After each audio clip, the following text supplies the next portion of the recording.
Welcome to Bibleography. Genesis chapter 14 verses 1 through 24. Music by Keys of Moon, generously donated by freestockmusic.com. Read by Kelly McClinton. At the time when Amraphel was king of Shinar, Arioch king of Ellasar, Kedorlaomer king of Elam, and Tidal king of Goyim. These kings went to war against Bera king of Sodom, Birsha king of Gomorrah, Shinab king of Admah, Shemeber king of Zeboyim, and the king of Bela, that is, Zoar. All these latter kings joined forces in the Valley of Siddim, that is, the Dead Sea Valley. For 12 years they had been subject to Kedorlaomer, but in the 13th year they rebelled. In the 14th year, Kedorlaomer and the kings allied with him went out and defeated the Rephites in Ashtaroth-Karnaim, the Zuzites in Ham, the Emites in Shaveh-Kiriataim, and the Horites in the hill country of Seir as far as El Paran near the desert. Then they turned back and went to En-Mishpat, that is, Kadesh, and they conquered the whole territory of the Amalekites as well as the Amorites who were living in Hazon Tamar.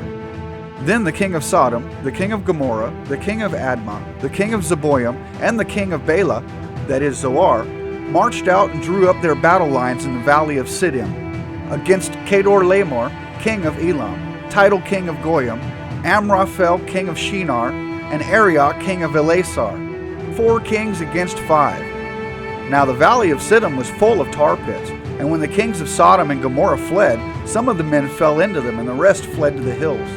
The 4 kings seized all of the goods of Sodom and Gomorrah and all their food, then they went away. They also carried off Abram's nephew Lot and his possessions, since he was living in Sodom. A man who had escaped came and reported this to Abram the Hebrew. Now Abram was living near the great trees of Mamre the Amorite, a brother of Eshcol and Aner, all of whom were allied with Abram. When Abram heard that his relative had been taken captive, he called out the 318 trained men born in his household and went in pursuit as far as Dan. During the night, Abram divided his men to attack them, and he routed them, pursuing them as far as Hobah, north of Damascus.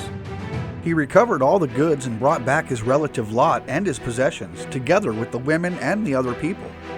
After Abram returned from defeating Kedorlaomer and the kings allied with him, the king of Sodom came out to meet him in the valley of Shaveh, that is, the king's valley. Then Melchizedek, king of Salem, brought out bread and wine. He was priest of God Most High, and he blessed Abram, saying, "Blessed be Abram by God Most High, creator of heaven and earth. And praise be to God Most High, who delivered your enemies into your hand."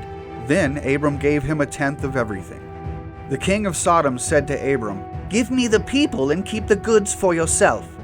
But Abram said to the king of Sodom, "With raised hand I have sworn an oath to the Lord, God Most High, creator of heaven and earth, that I will accept nothing belonging to you, not even a thread or the strap of a sandal, so that you will never be able to say, 'I made Abram rich.'